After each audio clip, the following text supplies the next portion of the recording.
Bem-vindos, amantes da escuridão, a mais uma jornada sinistra em nosso canal de contos de terror. Preparem-se para mergulhar nas profundezas do desconhecido, onde sombras ganham vida e segredos ocultos emergem da escuridão. Hoje, temos uma história que irá arrepiar a espinha e deixar a sua mente inquieta. Mas antes de nos aprofundarmos nessa narrativa sombria, não se esqueça de se inscrever, ativar o sininho para receber notificações e deixar seu like, pois o terror aguarda por você. Prepare-se para ser transportado para um mundo onde a linha entre realidade e pesadelo se desfaz. Sem mais delongas, mergulhemos de cabeça em mais um conto que desafiará os limites da sua coragem. Luzes apagadas, fones de ouvido ajustados e que a escuridão nos guie nesta jornada sombria. Começamos agora.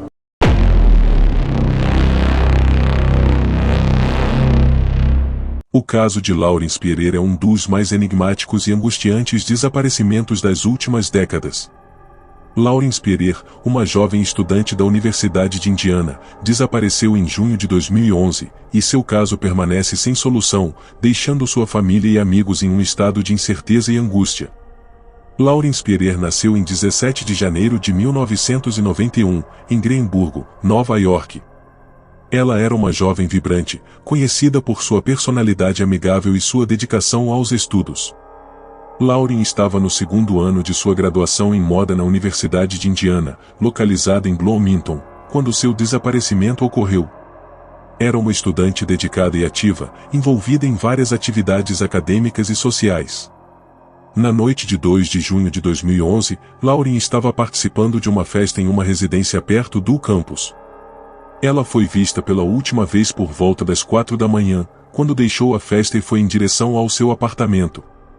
O percurso até seu apartamento era relativamente curto, e Lauren estava sozinha, já que seus amigos estavam em diferentes locais naquela noite. O último avistamento de Lauren foi feito por volta das 4h30 da manhã, quando ela foi vista em uma câmera de segurança na área de sua residência. O desaparecimento de Lauren Spierer começou a chamar a atenção quando ela não compareceu a uma reunião agendada para o dia seguinte e não respondeu às mensagens de texto e ligações de seus amigos e familiares. Preocupados com seu sumiço, seus amigos e familiares imediatamente começaram a procurar por ela, e as autoridades foram notificadas rapidamente. A ausência de qualquer sinal de Lauren e a falta de evidências claras sobre seu paradeiro geraram uma intensa busca que se desenrolou nas semanas e meses seguintes. A investigação inicial revelou que Lauren tinha estado em um estado de embriaguez na noite de seu desaparecimento, o que pode ter contribuído para a falta de clareza sobre seus últimos movimentos. As autoridades entrevistaram amigos e conhecidos de Lauren e revisaram imagens de câmeras de segurança na área. No entanto, as imagens eram vagamente úteis e não forneceram informações definitivas sobre o que havia acontecido com a jovem. A área ao redor do campus de Indiana, incluindo os bairros residenciais e comerciais próximos, foi minuciosamente vasculhada por equipes de busca e voluntários. As autoridades conduziram uma investigação extensa, realizando buscas em terrenos próximos, examinando áreas de drenagem e verificando possíveis locais onde Lauren poderia ter ido. Embora houvesse várias dicas e relatos de testemunhas, nenhuma evidência concreta surgiu para explicar o desaparecimento. Ao longo da investigação, surgiram várias teorias e suspeitas sobre o caso. Uma das principais linhas de investigação envolveu a possibilidade de envolvimento de pessoas que estavam na festa com Lauren. A polícia concentrou-se em algumas pessoas de interesse, incluindo outros estudantes e conhecidos que estavam na área na noite de seu desaparecimento. No entanto, nenhum dos indivíduos entrevistados foi formalmente acusado ou identificado como suspeito principal. Os pais de Lauren, Robert e Charlene Spierer, estiveram na vanguarda da busca por sua filha, realizando campanhas públicas e trabalhando com as autoridades para manter o caso em destaque. Eles mantiveram a pressão sobre as autoridades e buscaram o apoio da comunidade para obter novas informações. A família lançou apelos públicos, distribuindo folhetos e organizando eventos de conscientização para ajudar na busca por Lauren.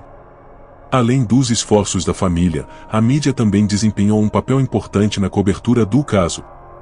O desaparecimento de Lauren Spierer foi amplamente noticiado e coberto por várias redes de notícias, atraindo a atenção nacional e até internacional. A exposição na mídia ajudou a manter o caso em foco e a pressionar as autoridades a continuar a investigação. Apesar das extensas buscas e da cobertura da mídia, o caso de Laurence Pierre continuou a ser um mistério. Nenhuma evidência definitiva foi encontrada, e o paradeiro de Lauren permaneceu desconhecido. As autoridades, ao longo dos anos, mantiveram a investigação aberta e continuaram a revisar possíveis dicas e evidências, mas nenhuma solução foi encontrada. Em 2013, 2 anos após o desaparecimento, a polícia anunciou que estava investigando novos leads e revisitava o caso com uma abordagem renovada.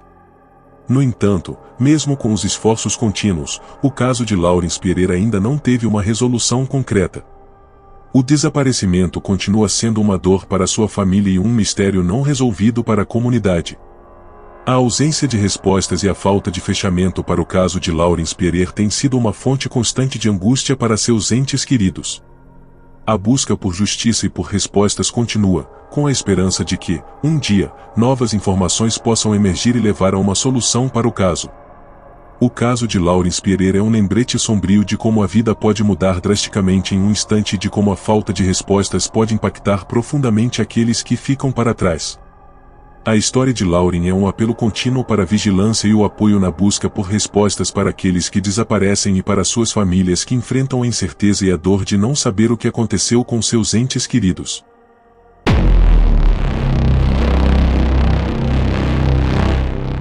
Skylar Annette Neese nasceu em 10 de fevereiro de 1996, em Morganton, West Virginia. Ela era uma adolescente alegre, conhecida por sua inteligência, humor e pelo amor que tinha por seus pais e amigos. Skylar era uma aluna excelente, que se destacava na escola e tinha planos ambiciosos para o futuro. Seus pais, Dave e Mary Neese, a descreveram como uma filha carinhosa e responsável, que gostava de ler, assistir a séries e passar tempo com seus amigos. Skylar era especialmente próxima de 2 amigas, Raquel Shoal e Sheila Eddy. As 3 eram inseparáveis e passavam muito tempo juntas, tanto na escola quanto fora dela. Raquel era conhecida por ser uma garota popular e envolvida em atividades da igreja, enquanto Sheila era vista como a mais extrovertida do grupo, sempre em busca de aventuras e diversão. A amizade das 3 parecia sólida, e ninguém suspeitava que algo tão sombrio estivesse prestes a acontecer. No entanto, a amizade entre Skylar, Raquel e Sheila começou a mostrar sinais de tensão no início de 2012. Skylar começou a se sentir excluída por Raquel e Sheila, que estavam se tornando cada vez mais próximas e deixavam Skylar de lado em várias ocasiões. Skylar chegou a desabafar com outros amigos e nas redes sociais sobre como se sentia traída e magoada por ser deixada de lado pelas amigas que ela mais valorizava. Na noite de 5 de julho de 2012, Skylar Neese saiu de casa sem o conhecimento de seus pais para encontrar Raquel e Sheila.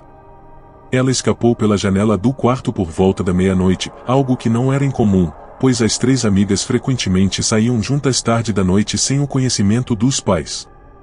As câmeras de segurança do complexo de apartamentos onde Skylar morava capturaram imagens dela entrando em um carro, que pertencia a Sheila Eddy. As 3 amigas dirigiram até uma área remota na fronteira entre West Virginia e Pensilvânia, um local que elas haviam visitado anteriormente para usar drogas e conversar longe de olhares curiosos. O que Skylar não sabia era que aquela noite seria diferente. Raquel e Sheila haviam planejado matá-la e trouxeram consigo facas, toalhas de papel e roupas limpas. Quando chegaram ao local, as 3 garotas saíram do carro para conversar e fumar. Em determinado momento, Raquel e Sheila atacaram Skylar simultaneamente, esfaqueando-a diversas vezes. Skylar tentou se defender e fugir, mas suas amigas foram implacáveis. Após a agressão, Raquel e Sheila arrastaram o corpo de Skylar para uma área com vegetação densa e o cobriram com galhos e pedras, na tentativa de ocultá-lo. As 2 voltaram para casa como se nada tivesse acontecido, fingindo que tudo estava normal. No dia seguinte, quando os pais de Skylar perceberam que ela não estava em casa, eles entraram em pânico. Dave e Mary Neese começaram a ligar freneticamente para o celular de Skylar e para os amigos dela, tentando descobrir onde ela estava. Sheila Eddy, fingindo preocupação, disse que não sabia de nada e que a última vez que tinha visto Skylar foi na noite anterior, quando a deixou na esquina de casa para que ela pudesse entrar sem acordar os pais. A busca por Skylar começou rapidamente, com a polícia local e o FBI envolvidos nas investigações. No início, as autoridades consideraram que Sklar poderia ter fugido de casa, já que não havia sinais claros de sequestro ou violência. No entanto, seus pais insistiram que algo estava errado, pois Sklar nunca teria saído sem avisá-los se não planejasse voltar. À medida que as semanas passavam e Sklar continuava desaparecida, Raquel e Sheila mantiveram suas versões da história, agindo como se fossem amigas preocupadas e devastadas. Sheila chegou a ajudar na distribuição de panfletos e participou ativamente das redes sociais, expressando sua tristeza pelo desaparecimento de Sklar. Entretanto, as investigações começaram a se aprofundar e inconsistências nas histórias contadas por Raquel e Sheila começaram a surgir. A situação mudou drasticamente em dezembro de 2012, quando Raquel Schoal, sob intensa pressão, teve um colapso emocional e confessou o crime. Ela revelou à polícia que ela e Sheila haviam planejado e executado o assassinato de Sklar. Raquel alegou que elas simplesmente não gostavam mais de Sklar e, por isso, decidiram matá-la.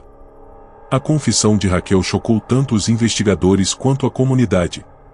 Sheila Ed, por outro lado, continuou a negar envolvimento no crime até que a confissão de Raquel tornou impossível manter a farsa. Em janeiro de 2013, com base na confissão de Raquel e nas evidências coletadas, as autoridades localizaram os restos mortais de Sklar Neese em uma área rural na Pensilvânia. O corpo estava em um estado avançado de decomposição, mas foi identificado por meio de análises de DNA. A descoberta trouxe um fim trágico à busca por Sklar e confirmou os piores medos de sua família. Raquel Schoal se entregou à polícia e foi acusada de assassinato em segundo grau. Em troca de sua cooperação e confissão, ela recebeu uma sentença de 30 anos de prisão, com possibilidade de liberdade condicional após 10 anos. Sheila Ed, que continuou a negar seu envolvimento até o último momento, foi acusada de assassinato em primeiro grau e condenada à prisão perpétua, com possibilidade de liberdade condicional após 15 anos. O assassinato de Sklar Neese foi um golpe devastador para seus pais, que nunca poderiam imaginar que as amigas de sua filha seriam capazes de cometer um ato tão horrível. Dave e Mary Neese ficaram inconsoláveis com a perda de sua única filha e se dedicaram a honrar sua memória, lutando para aumentar a conscientização sobre os perigos do bullying e da violência entre adolescentes. A história de Sklar Neese também teve um impacto significativo na legislação de West Virginia. Em 2013, o Estado aprovou uma nova lei conhecida como Lei Sklar, que exige que as escolas públicas melhorem seus procedimentos de segurança e notificação para garantir que casos de bullying e violência entre adolescentes sejam tratados com mais seriedade e transparência. O caso de Sklar Neese continua a ser lembrado como um exemplo perturbador de como a violência pode surgir nas relações mais próximas e de como a traição pode ter consequências devastadoras. A história serve como um alerta para os perigos que podem se esconder em amizades tóxicas e para a importância de prestar atenção aos sinais de que algo está errado. O assassinato de Sklar Neese, cometido por duas pessoas que ela considerava suas melhores amigas, é um dos casos mais trágicos e incompreensíveis de violência entre adolescentes na história recente. A história de Sklar e sua trágica morte continuam a ressoar, lembrando a todos nós da fragilidade da confiança e das terríveis consequências que podem advir quando ela é traída.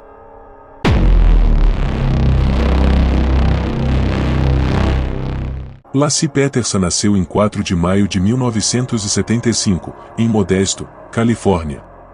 Ela cresceu em uma família amorosa e era conhecida por sua personalidade alegre e carinhosa. Laci estudou horticultura na Universidade Politécnica Estadual da Califórnia, onde conheceu Scott Peterson em 1994. O casal se casou em 1997 e, aparentemente, vivia uma vida feliz e estável em Modesto. Laci trabalhava como professora substituta e estava animada com a chegada de seu primeiro filho, Conner. Na manhã de 24 de dezembro de 2002, Laci Peterson desapareceu. Scott Peterson alegou que havia saído de casa para pescar na Baía de São Francisco e que, ao retornar, encontrou a casa vazia. Laci, que estava grávida de 8 meses, foi vista pela última vez caminhando com seu cachorro, Mackenzie, no bairro onde morava. Quando Scott voltou para casa e não encontrou Laci, ele ligou para a mãe dela, Sharon Rocha, que imediatamente alertou as autoridades sobre o desaparecimento. A busca por Laci Peterson começou imediatamente e rapidamente atraiu a atenção da mídia. Voluntários, vizinhos e a polícia vasculharam a área ao redor de Modesto, e as buscas se estenderam a outras regiões da Califórnia. Imagens de Lassie, uma jovem mulher grávida com um sorriso radiante, foram amplamente divulgadas em jornais e noticiários de televisão. A família e os amigos de Lassie organizaram vigílias e apelos públicos por informações sobre seu paradeiro, e a comunidade se mobilizou para ajudar nas buscas. À medida que os dias se transformaram em semanas, a investigação começou a se concentrar em Scott Peterson. Embora inicialmente ele tenha sido visto como um marido preocupado e devastado pelo desaparecimento de sua esposa, logo surgiram informações que lançaram dúvidas sobre sua versão dos acontecimentos. Em janeiro de 2003, uma mulher chamada Amber Frey veio a público e revelou que havia tido um relacionamento amoroso com Scott Peterson. Amber afirmou que Scott lhe havia dito que era solteiro e que havia perdido a esposa recentemente, antes mesmo de Lassie desaparecer. A revelação do caso extraconjugal de Scott Peterson foi um golpe devastador para a família de Lassie e para a opinião pública.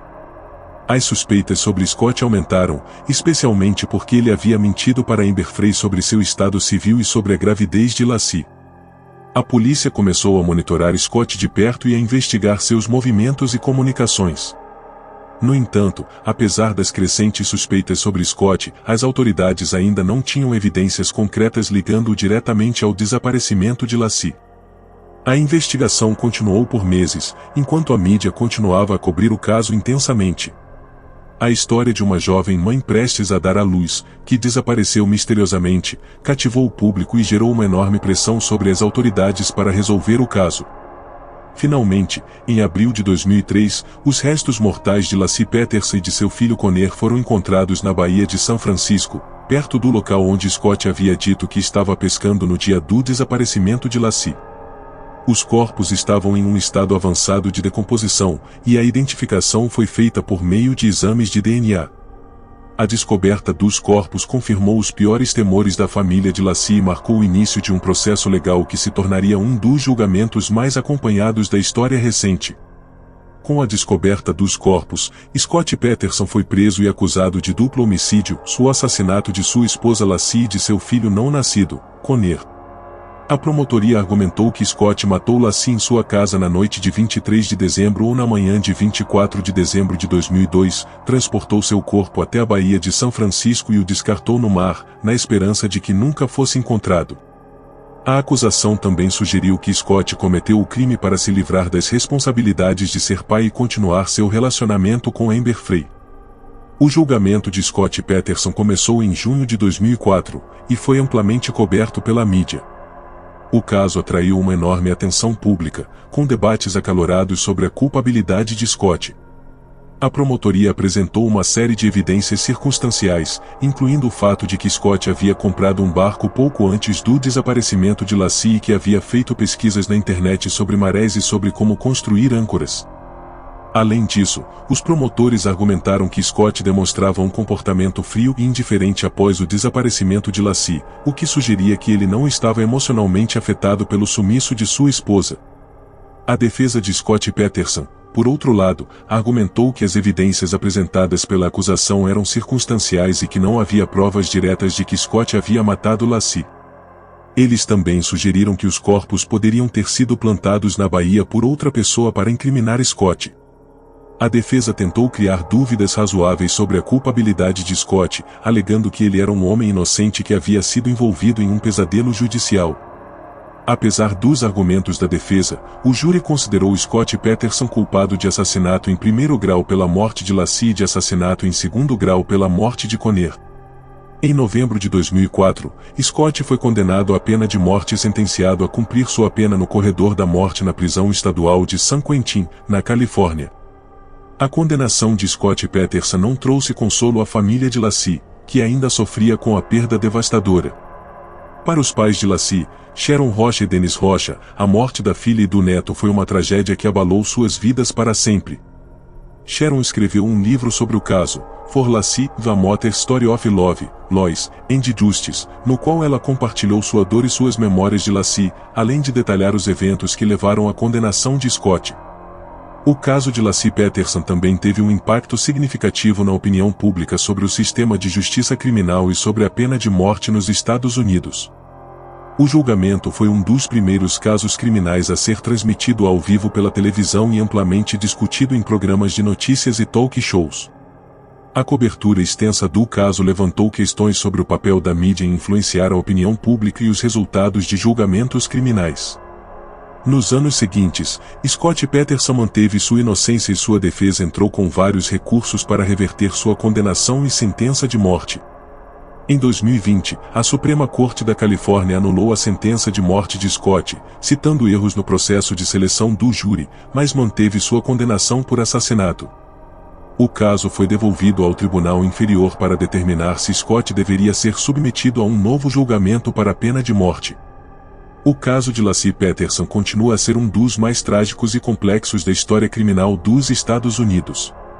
A história de uma jovem mulher e seu filho não nascido, cujas vidas foram brutalmente interrompidas, continua a ressoar com o público, lembrando-nos das profundezas da crueldade humana e da dor indescritível causada pela perda de entes queridos. Para a família de Laci, o processo judicial pode ter trazido alguma medida de justiça, mas nunca será suficiente para preencher o vazio deixado por sua ausência.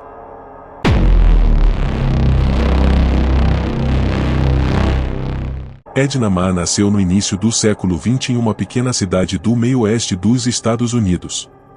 Desde jovem, Edna era conhecida por sua natureza reservada e por evitar os holofotes.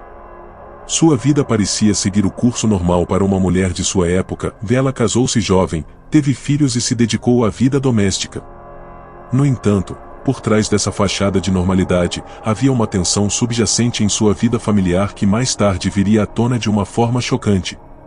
Na década de 1940, Edna Ma foi acusada de envenenar várias pessoas em sua comunidade. O crime pelo qual ela foi julgada e condenada envolvia o uso de arsênico, um veneno comum na época, que ela teria administrado a seus vizinhos, possivelmente, até mesmo a membros de sua própria família. As circunstâncias exatas do envenenamento não foram imediatamente claras, e a investigação foi marcada por uma série de controvérsias e suspeitas. Os primeiros relatos sobre o comportamento de Edna antes dos envenenamentos indicavam que ela era uma pessoa profundamente insatisfeita com sua vida. Algumas testemunhas relataram que ela frequentemente expressava frustração com seu papel como dona de casa e sentia-se oprimida pelas expectativas sociais. Isso, segundo alguns estudiosos do caso, pode ter contribuído para seu comportamento subsequente. Além disso, havia rumores de que Edna tinha uma relação conturbada com o marido, e que ele poderia ter sido uma das vítimas em potencial. O caso começou a ganhar atenção quando várias pessoas na comunidade começaram a adoecer misteriosamente. Os sintomas incluíam dores abdominais severas, náuseas, vômitos e, em alguns casos, a morte. À medida que o número de vítimas aumentava, as autoridades começaram a investigar possíveis causas de envenenamento. O arsênico, um veneno facilmente obtido na época, foi rapidamente identificado como a substância responsável. As suspeitas logo recaíram sobre Edna Ma. Uma investigação mais aprofundada revelou que ela tinha acesso ao arsênico e que havia motivos para suspeitar de seu envolvimento nos envenenamentos. Alguns relatos sugerem que Edna usava o veneno para se livrar de pessoas que ela considerava um obstáculo em sua vida ou simplesmente como uma forma de extravasar sua raiva e frustração. No entanto, não há evidências concretas de que ela tenha agido com malícia premeditada ou se seu comportamento foi resultado de um colapso psicológico. Quando as autoridades finalmente a confrontaram com as evidências, Edna inicialmente negou qualquer envolvimento. No entanto, a pressão das investigações e as inconsistências em suas declarações acabaram por levar à sua prisão. O julgamento de Edna foi amplamente divulgado na imprensa local, e sua figura logo se tornou sinônimo de uma espécie de maldade doméstica que aterrorizava a comunidade. Durante o julgamento, a promotoria apresentou provas circunstanciais que indicavam que Edna havia adquirido arsênico pouco antes dos envenenamentos e que ela estava presente nos momentos em que várias das vítimas adoeceram. A defesa de Edna tentou argumentar que ela estava sendo injustamente acusada e que as evidências contra ela eram insuficientes. Eles sugeriram que as mortes poderiam ter sido acidentais ou resultado de envenenamento por outra pessoa. No entanto, o júri não se convenceu e, após um julgamento tenso e emocional, Edna Ma foi considerada culpada de envenenamento. Ela foi condenada à prisão perpétua, e seu caso se tornou um exemplo sombrio do que poderia acontecer quando as frustrações da vida doméstica atingiam um ponto de ruptura. Após sua condenação, Edna foi enviada para uma penitenciária feminina, onde passou o resto de sua vida. O caso de Edna Ma acabou sendo obscurecido por outros crimes mais notórios da época, mas ele deixou uma marca indelével na história do crime nos Estados Unidos. Sua vida na prisão foi relativamente tranquila, com poucos incidentes relatados. Ela morreu atrás das grades, levando consigo muitos dos segredos e motivações que poderiam ter explicado suas ações. O envenenamento de Edna Ma também inspirou uma série de debates sobre a natureza do crime e da punição, especialmente em relação às mulheres que cometem atos violentos. Alguns estudiosos do crime veem o caso como um exemplo de como as pressões sociais e a falta de opções podem levar pessoas comuns a cometer atos extraordinariamente cruéis. Outros argumentam que Edna Ma era uma criminosa fria e calculista, cujas ações foram motivadas por um desejo de poder e controle. O caso também levanta questões sobre a justiça penal e a forma como os crimes cometidos por mulheres eram percebidos e julgados na época. Edna Ma foi julgada em um período em que as mulheres eram frequentemente vistas como inerentemente menos capazes de cometer atos de violência extrema. Isso, por sua vez, pode ter influenciado a maneira como seu caso foi tratado pelos tribunais e pela mídia. Além disso, a natureza do veneno como arma, algo que pode ser administrado de forma furtiva e sem confrontação física, também contribuiu para a imagem de Edna como uma figura sinistra e manipuladora. Nas décadas seguintes, o caso de Edna Ma foi lembrado por criminologistas e historiadores como um exemplo de como o desespero e a frustração podem levar a tragédias inimagináveis. Sua história é um lembrete sombrio das realidades que muitas mulheres enfrentaram na primeira metade do século XX, e como essas pressões podem, em casos extremos, levar ao desespero e à violência. Hoje, o legado de Edna Ma continua a ser uma lição sobre a complexidade do crime e da justiça. Embora muitos detalhes de sua vida e motivações tenham se perdido no tempo, o impacto de suas ações ainda ressoa, servindo como um exemplo sombrio do potencial para a maldade humana que pode residir em qualquer pessoa. O caso também permanece como um ponto de reflexão sobre como a sociedade lida com as mulheres que cometem crimes violentos e sobre como a justiça deve ser aplicada de maneira equitativa e justa, independentemente do gênero.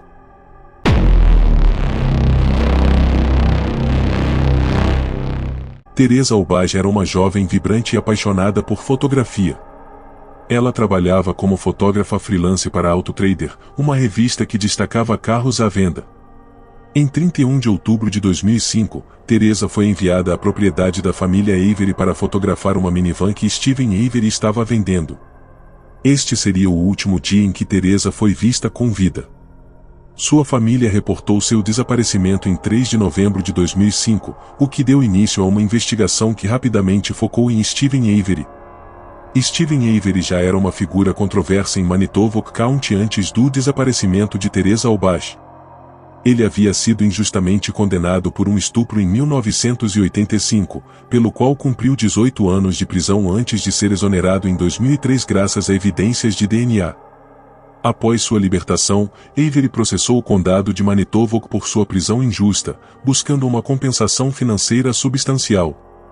O caso de Avery contra o condado criou tensões consideráveis entre ele e as autoridades locais, o que levou muitos a especular sobre um possível complô contra ele quando Teresa Aubach desapareceu. As suspeitas sobre Steven Avery começaram quase imediatamente após o desaparecimento de Teresa.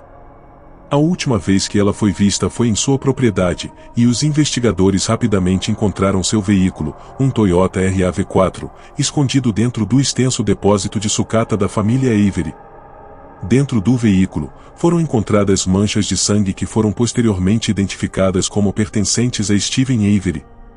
Além disso, fragmentos de ossos queimados, que mais tarde foram identificados como pertencentes a Teresa Aubach, foram descobertos em uma fogueira próxima à sua casa. Com base nessas evidências, Steven Avery foi preso e acusado de homicídio. A situação se complicou ainda mais quando seu sobrinho Brandon Dassey, um adolescente com dificuldades de aprendizagem, foi interrogado pela polícia. Durante o interrogatório, Brandon confessou ter ajudado seu tio no assassinato de Teresa Aubach. No entanto, as circunstâncias em torno de sua confissão levantaram sérias questões sobre a coerção policial e a validade das declarações de Brandon. O julgamento de Steven Avery em 2007 foi altamente publicizado e polarizou a opinião pública. A promotoria apresentou evidências que incluíam o DNA de Avery encontrado no carro de Teresa, bem como os fragmentos de ossos queimados e outros itens pessoais da vítima localizados na propriedade da família Avery. A defesa de Avery argumentou que ele havia sido incriminado pelas autoridades, que teriam plantado provas para garantir sua condenação e desviar a atenção do processo civil em andamento contra o condado de Manitowoc. As alegações de uma conspiração policial ganharam força durante o julgamento, quando foi revelado que o carro de Teresa havia sido encontrado por uma equipe de busca que incluía membros da polícia local, apesar de a investigação já ter sido oficialmente transferida para outra jurisdição para evitar um conflito de interesses. Além disso, o chaveiro de Teresa Aubach, que continha sua chave do carro, foi descoberto na casa de Avery por um oficial que estava envolvido no caso de estupro de 1985, aumentando as suspeitas de manipulação de provas. Apesar das alegações da defesa, Steven Avery foi considerado culpado e condenado à prisão perpétua sem possibilidade de liberdade condicional. Seu sobrinho Brandon Dassey também foi condenado por homicídio, com base em sua confissão e na alegação de que ele participou do crime. No entanto, a confissão de Dassey, que foi obtida sem a presença de um advogado ou de um responsável legal, foi altamente contestada e vista por muitos como resultado de manipulação por parte dos investigadores. A condenação de Avery Dassey, no entanto, não encerrou o debate público sobre o caso. Em 2015, a série documental O Making a Murderer trouxe o caso à atenção internacional, levantando questões sobre a validade das condenações e as práticas das autoridades locais. O documentário sugeriu que Avery e Dassey poderiam ter sido vítimas de um sistema judicial corrupto e vingativo, que queria encobrir seus próprios erros anteriores. A reação ao documentário foi imediata e intensa. Milhões de espectadores ao redor do mundo ficaram indignados com as revelações feitas na série, e campanhas foram lançadas para reabrir o caso e buscar justiça para Avery e Dassey. Petições foram criadas, e várias personalidades públicas pediram uma revisão das condenações. No entanto, as autoridades de Wisconsin mantiveram a posição de que Avery e Dassey eram culpados do assassinato de Teresa Aubach. Nos anos que se seguiram ao lançamento de O Making a Murderer, várias tentativas foram feitas para reverter as condenações de Avery e Dassey. Em 2016, um juiz federal anulou a condenação de Brandon Dassey, alegando que sua confissão foi obtida de forma coercitiva e inconstitucional. No entanto, essa decisão foi posteriormente revertida por um tribunal de apelações, e Dassey permanece preso. Quanto a Steven Avery, sua defesa continuou a buscar novas provas e apelar de sua condenação. Kathleen Zellner, uma advogada especializada em reverter condenações injustas, assumiu o caso de Avery e apresentou uma série de novas evidências e teorias que, segundo ela, provam a inocência de seu cliente. Essas evidências incluem novas análises forenses e depoimentos que desafiam a versão original dos eventos apresentada pela promotoria. No entanto, até o momento, todas as tentativas de reverter a condenação de Avery foram infrutíferas. Os tribunais têm consistentemente mantido sua condenação, e ele permanece encarcerado. O caso continua a ser um ponto de discórdia, com muitos acreditando firmemente na inocência de Avery e Dassey, enquanto outros argumentam que as evidências contra eles são claras e conclusivas. O assassinato de Teresa Aubach, portanto, não é apenas um caso de crime violento, mas também uma história sobre justiça, corrupção e o impacto da mídia na percepção pública. A série O Making a Murderer desempenhou um papel crucial em moldar a narrativa em torno do caso, transformando Avery e Dassey em símbolos de um sistema judicial falho. No entanto, a realidade do caso é complexa, e a verdade sobre o que realmente aconteceu em 31 de outubro de 2005 pode nunca ser completamente conhecida. Para a família de Teresa Aubach, o foco principal continua sendo lembrar sua vida e legado. Eles têm consistentemente pedido respeito por sua memória e criticado o que veem como exploração de sua morte para entretenimento. Enquanto o debate sobre a culpabilidade de Steven Avery e Brandon Dassey continua, é importante lembrar que, no centro de tudo isso, está uma jovem mulher que perdeu a vida tragicamente. O caso de Teresa Albage é um lembrete sombrio das falhas que podem existir em qualquer sistema de justiça e da dor duradoura que crimes violentos infligem às famílias das vítimas. A busca por justiça, seja através de condenações ou de reviravoltas jurídicas, continua a ser uma jornada dolorosa e complicada para todos os envolvidos.